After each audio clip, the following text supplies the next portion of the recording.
Students, welcome to my YouTube channel. तो students, आज का हमारा टॉपिक है लॉज ऑफ केमिकल कम्बिनेशन। तो इसमें हम लॉज ऑफ केमिकल कम्बिनेशन में काफ़ी सारे लॉज के बारे में पढ़ेंगे, जैसे law of conservation of mass, law of constant composition, law of multiple proportion, fourth one is law of reciprocal proportion and fifth one is Gay-Lussac's law of combining volumes। तो देखो, सबसे पहले हम करते हैं law of conservation of mass के बारे में पढ़ते हैं। तो अब law of conservation of mass है, जो फर्स्ट लॉ है वो क्या स्टेट करता है, वो एनी फिजिकल और केमिकल चेंज मीन्स फिजिकल और केमिकल चेंज जब भी कोई होती है, जैसे फिजिकल और केमिकल चेंज के बारे में मैंने आपको प्रीवियस लेक्चर्स में बताया हुआ है कि कौन कौन सी होती हैं फिजिकल चेंजेस, जैसे ऑर्डर में चेंज, कलर, जिससे हम मतलब फील कर सकते हैं अपने 5 सेंसेस को यूज़ करके, और केमिकल चेंज जैसे कंबशन रिएक्शन या कोई और सब्सटेंसेस की केमिकल रिएक्शंस जो भी होती हैं जिनमें केमिकल, जिसके कारण केमिकल चेंजेस आ जाती हैं, उनको कहते हैं केमिकल चेंज। तो ये क्या कहते हैं कि ड्यूरिंग एनी फिजिकल और केमिकल चेंज, जब भी कोई फिजिकल या केमिकल चेंज होती है तो तब कहते हैं जो प्रोडक्ट्स का टोटल मास होता है वो किसके इक्वल होता है, रिएक्टेंट्स के टोटल मास के इक्वल। तो अब हम इसको, इस डेफिनेशन को, इस लॉ को एग्जाम्पल से समझते हैं कि क्या कहना चाहते हैं वो। एग्जाम्पल देखो कि a प्लस बी क्या बनाती है, ए बी। तो यहाँ पे ए क्या है, रिएक्टेंट, बी भी क्या है, रिएक्टेंट। तो ये दोनों क्या है, रिएक्टेंट। इनको क्या कहते हैं, रिएक्टेंट। रिएक्टेंट मीन्स जो आपस में रिएक्ट कर रहे हैं, और वो क्या बना रहे हैं, ए बी, मतलब इसको क्या बोलते हैं हम, प्रोडक्ट। दो रिएक्टेंट आपस में मिलके क्या बना रहे हैं, एक प्रोडक्ट बना रहे हैं। तो इसीलिए यहाँ पे वो कहना चाह रहे हैं इस लॉ में कि जब भी कोई फिजिकल या केमिकल चेंज होती है तब जो टोटल मास है प्रोडक्ट का, मतलब इस वाले का, वो किसके इक्वल है, टोटल मास ऑफ रिएक्टेंट्स, मतलब इन दोनों के मास के इक्वल है। जैसे देखो, हम लेते हैं कार्बन प्लस ऑक्सीजन, तो वो क्या बना देता है, कार्बन डाइऑक्साइड।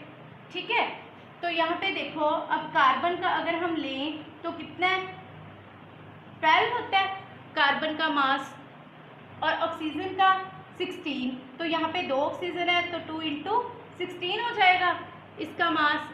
और अब इधर है प्रोडक्ट कार्बन डाइऑक्साइड, कार्बन का कितना है, 12 प्लस ऑक्सीजन 2 × 16 हो जाएगा, तो टोटल कितना हो गया, 44। तो इधर भी टोटल इनका कितना हो गया, 12 + 32 कितना हो गया, 44। तो देखो, अब दोनों तरफ जो कहते मास है वो कितना है, 44, दैट इज सेम। इधर भी 44 है और इधर भी, टोटल क्या बन रहा है, 44। तो इसीलिए ये लॉ है जो, या एग्जांपल लेके आपको वेरीफाई करके दिखाया है कि देखो दोनों तरफ जब भी कोई केमिकल रिएक्शन हो रही है, केमिकल चेंज हो रही है, तो मास क्या रहता है, कंजर्व रहता है। मीन्स इसका ये मतलब है कि matter can neither be created nor be destroyed during any physical और केमिकल चेंज। मीन्स मास है जो वो कंजर्व रहता है, सेव रहता है, वो चेंज नहीं होता जब भी कोई फिजिकल या केमिकल चेंज आती है। अब आ गया second law, that is law of constant composition. तो ये क्या कहता है, लॉ ऑफ कांस्टेंट कंपोजिशन के अकॉर्डिंग है कि जब भी कोई हमारे पास प्योर केमिकल कंपाउंड है, वो क्या करता है, सेम एलिमेंट्स होते हैं उसमें, और वो जब कंबाइन करते हैं तो वो सेम डेफिनेट प्रोपोर्शन में होते हैं बाय वेट। उसकी मतलब जो प्रोपोर्शन होती है वो सेम प्रोपोर्शन होती है और डेफिनेट होती है। जैसे एग्जांपल देखो, हमारे पास मान लो क्यूप्रिक कार्बोनेट का क्या है, सैंपल है। एक तो नेचुरली प्रेजेंट है एक सैंपल, तो ठीक है, फर्स्ट वन है जो, वो क्या है, नेचुरली जो है हमारे पास सैंपल, इसका नेचुरली ऑकरिंग। ठीक है, और सेकंड वन है जो वो लेबोरेटरी में हमने प्रिपेयर किया। सेकंड वन है जो वो कहाँ प्रिपेयर किया है, लेबोरेटरी में, खुद प्रिपेयर किया हमने इसका सैंपल, कहाँ है, लेबोरेटरी में। तो अब देखो इसमें कौन कौन से प्रेजेंट हैं एलिमेंट्स, कॉपर, कार्बन और ऑक्सीजन, 3 एलिमेंट्स प्रेजेंट हैं।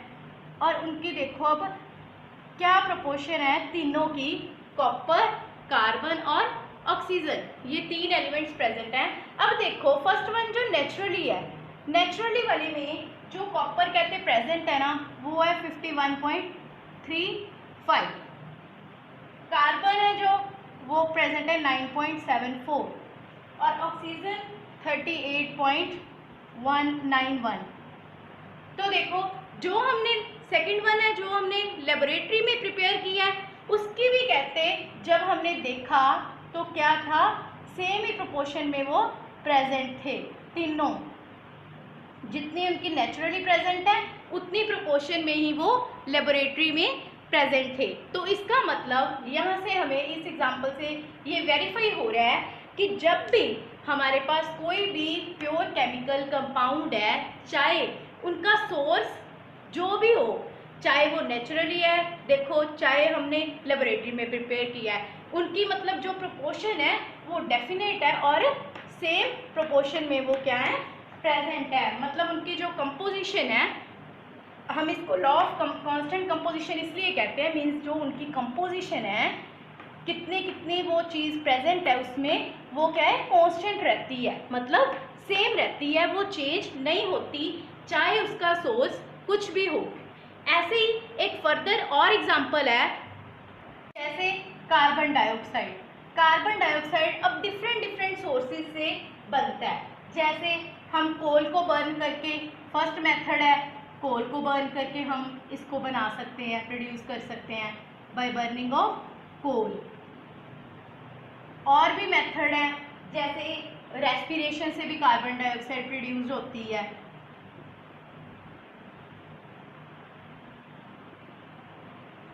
और जब हम लाइमस्टोन को हीट करते हैं तब भी कार्बन डाइऑक्साइड हमारे पास क्या होती है, प्रोड्यूस होती है। तो देखो इसके डिफरेंट डिफरेंट अब सोर्सेज हैं कि रेस्पिरेशन से प्रोड्यूस होती है, लाइमस्टोन को हीट करने से, कोल को बर्न करने से। अब सोर्सेज देखो इसके डिफरेंट डिफरेंट हैं।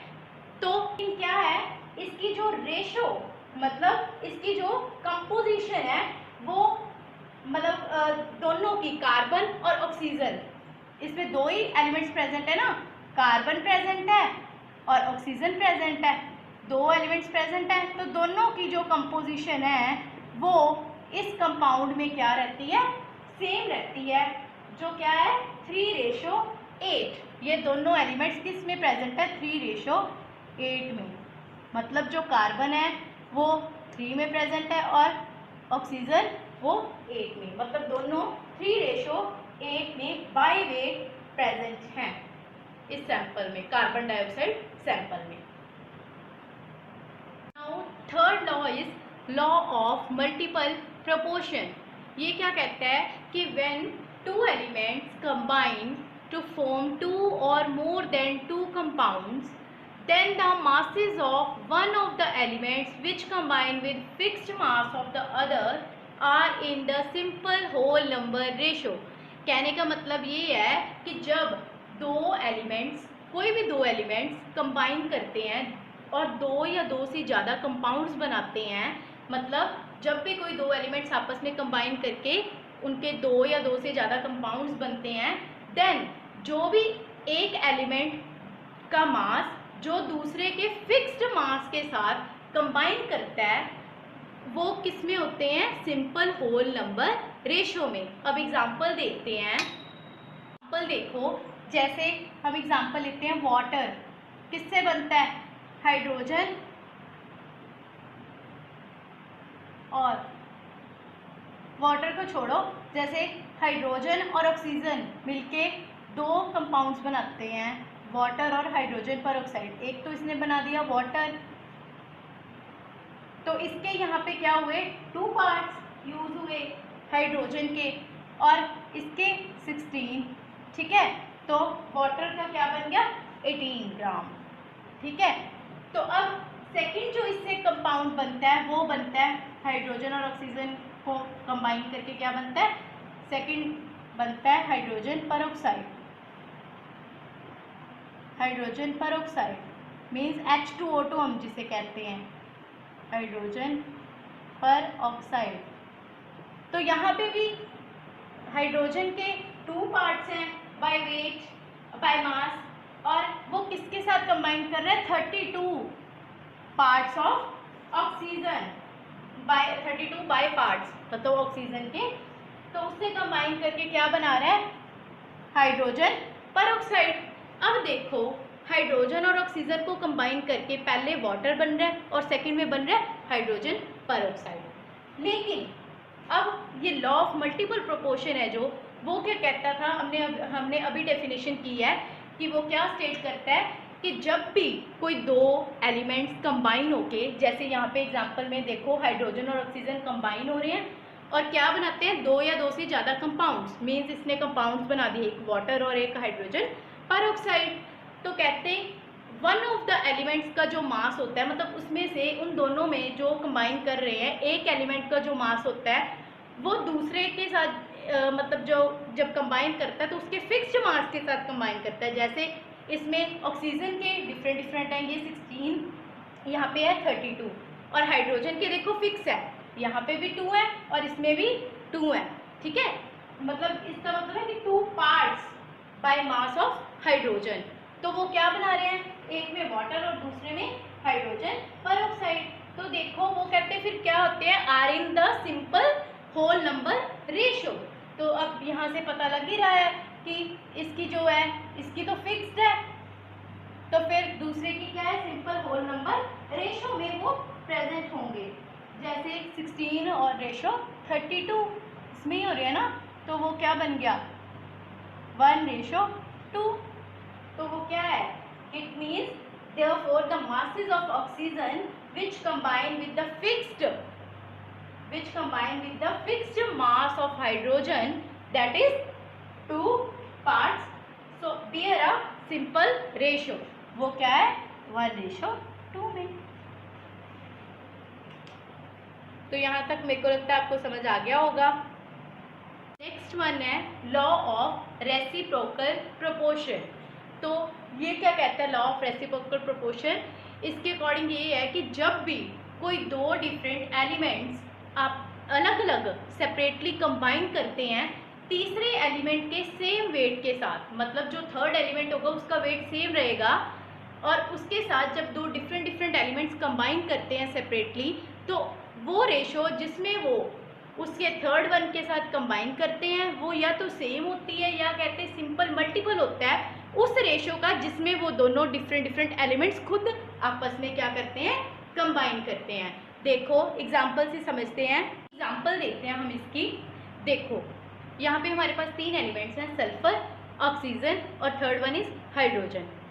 तो यहाँ पे सल्फर और ऑक्सीजन आपस में दोनों 2 एलिमेंट्स हैं, डिफरेंट एलिमेंट्स जो कंबाइन करके क्या बना रहे हैं SO2। तो यहाँ पे देखो सल्फर है जो वो 32 मतलब 32 ग्राम हो गया, मतलब 32 पार्ट्स बाय वेट हो गए उसके। तो वो किसके साथ कंबाइन करिए ऑक्सीजन के साथ। ऑक्सीजन के कितने हैं, यहाँ पे ऑक्सीजन के कितने हैं 2 ऑक्सीजन यूज हुए ना, तो एक का 16 होता है तो 2 का कितना हो गया 32, मतलब 32:32 में दोनों प्रेजेंट है, उसकी रेशो क्या आ गई 1:1। देखते हैं कि जो थर्ड एलिमेंट है वो है हाइड्रोजन, तो ये दोनों सेपरेटली इसके साथ कंबाइन करेंगे। हमने अभी बोला है कि इस लॉ के अकॉर्डिंग क्या है 2 डिफरेंट एलिमेंट्स जो सेपरेट करते हैं थर्ड सेपरेटली किसके साथ कंबाइन करते हैं थर्ड एलिमेंट के साथ, तो वो क्या है हाइड्रोजन। तो फिर सल्फर भी हाइड्रोजन के साथ कंबाइन करेगा, वो क्या बना रहा है H2S that is hydrogen sulphide, और उधर ऑक्सीजन हाइड्रोजन के साथ कंबाइन करके क्या बना रहा है वाटर दैट इज H2O। अब हमने देखना है कि उन्होंने बोला है उस डेफिनेशन में कि जब ये दोनों आपस में दोनों डिफरेंट एलिमेंट्स जब कंबाइन करते हैं, जैसे यहाँ पे सल्फर और ऑक्सीजन है, वो जो रेशो उनकी आती है कहते हैं वो उस रेशो में उनकी जो रेशो होती है जिस रेशो में वो कंबाइन करते हैं दोनों एलिमेंट्स, वो रेशो या तो सेम होती है या सिंपल मल्टीपल होती है उस रेशो की जिसमें वो सेपरेटली क्या करते हैं कंबाइन करते हैं। या हम दूसरी तरह कह सकते हैं कि जिसमें वो सेपरेटली दोनों कंबाइन करते हैं एलिमेंट्स थर्ड एलिमेंट के साथ, वो सेम होती है उनकी रेशो, या सिंपल मल्टीपल होती है जिसमें वो आपस में दोनों कंबाइन करते हैं। तो अब फिर इनकी रेशो देख लीजिए कि H2S और H2O में क्या आती है। देखो इसमें हाइड्रोजन के तो दोनों के सेम ही है, 2 parts by weight he combine हुआ है। तो अब देखो फिर कि क्या है कि रेशो किसकी हम रेशो निकालेंगे फिर, वेट्स ऑफ सल्फर और ऑक्सीजन जो आपस में सेपरेटली किसके साथ कंबाइन हो रहे हैं, मतलब सल्फर भी हाइड्रोजन के साथ कंबाइन हो रहे हैं, ठीक है। तो वो क्या बना रहा है H2S। तो यहाँ पे इसके तो 2 पार्ट्स बाय वेट है और इसके कितने हैं 32, ठीक है। सेकेंड वन है जो वो देखो हाइड्रोजन जब ऑक्सीजन के साथ कंबाइन कर रहा है वो बना रहा है वाटर। यहाँ पे भी ऑक्सीजन के तो 2 पार्ट्स बाय वेट यूज हो रहे हैं और ऑक्सीजन के 16। तो देखो इनकी फिर क्या रेशो होगी, मतलब थर्ड वन का तो फिक्स ही है, हाइड्रोजन का तो 2 पार्ट्स बाय वेट ही है, और जो अलग अलग कंबाइन कर रहे हैं वो कौन से एलिमेंट्स हैं, सल्फर और इधर ऑक्सीजन। तो उनकी हम रेशो देख लेते हैं। देखो तो क्या होगी, सल्फर की 32 और उसकी ऑक्सीजन की 16। तो हमारे पास क्या आ गई, सल्फर की कितनी है, तो ये आ गया 32 रेशो 16, दैट इज हम इसको लिख सकते हैं 2:1। तो ये किस रेशो में प्रेजेंट है, इसमें। तो इसको फर्स्ट इक्वेशन को और सेकंड को अगर हम आपस में फिर रिलेट करें तो फिर हमारे पास क्या आ जाता है 2:1, दैट इज सिंपल मल्टीपल है ईच अदर। मतलब ईच अदर मतलब एक दूसरे के, मतलब जिसमें वो खुद दोनों एलिमेंट्स कंबाइन हो रहे थे और जो कंपाउंड्स बना रहे थे उस रेशो को देखें, और जिसमें वो अलग अलग सेपरेट कंबाइन हो रहे हैं थर्ड एलिमेंट के साथ, उसको अगर हम देखें तो वो एक दूसरे के क्या है, सिंपल मल्टीपल। हमारे पास नेक्स्ट आ गया गै-लुसेस लॉ ऑफ कंबाइनिंग वॉल्यूम्स। तो इस लॉ के अकॉर्डिंग क्या है कि देखो कि under similar conditions of temperature and pressure, मतलब टेम्परेचर और प्रेशर की सिमिलर कंडीशंस हों, जब भी टेम्परेचर और प्रेशर की कहते सिमिलर कंडीशंस हों, तो when ever gases react together, जब भी गैसेज रिएक्ट कर रही हों उन इन कंडीशंस के अंडर, तो तब कहते जो रिएक्टिंग गैसेज है एज वेल एज प्रोडक्ट्स, लेकिन प्रोडक्ट्स भी अगर गैसेज में हैं तो उनकी वॉल्यूम्स क्या होंगी, कहते दोनों की volumes simple whole number ratio में होंगी। देखो एग्जांपल समझो, एग्जांपल देखते हैं हम इसकी कि जैसे देख लो हाइड्रोजन प्लस क्लोरीन वो क्या प्रोड्यूस कर रहा है, 2 मोल्स ऑफ हाइड्रोजन क्लोराइड।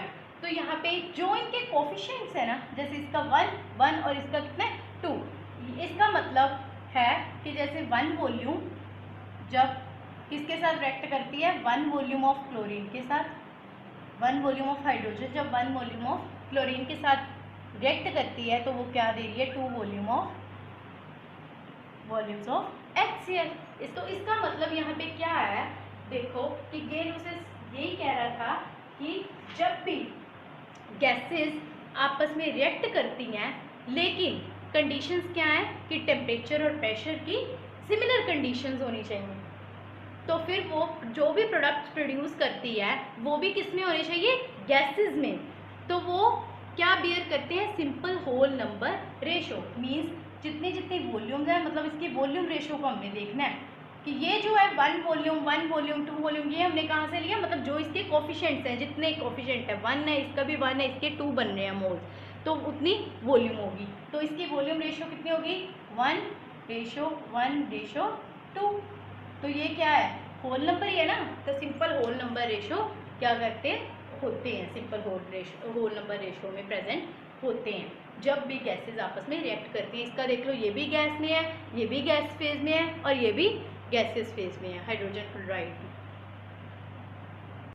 आज के लिए इतना ही। तो कल अब हम इसके साथ जो भी इन लॉज के साथ रिलेटेड न्यूमेरिकल्स वगैरह हैं वो हम सभी सॉल्व करेंगे नेक्स्ट लेक्चर में। तो अगर आपको वीडियो अच्छी लगी हो तो please like share and subscribe the channel. तो thank you, have a nice day.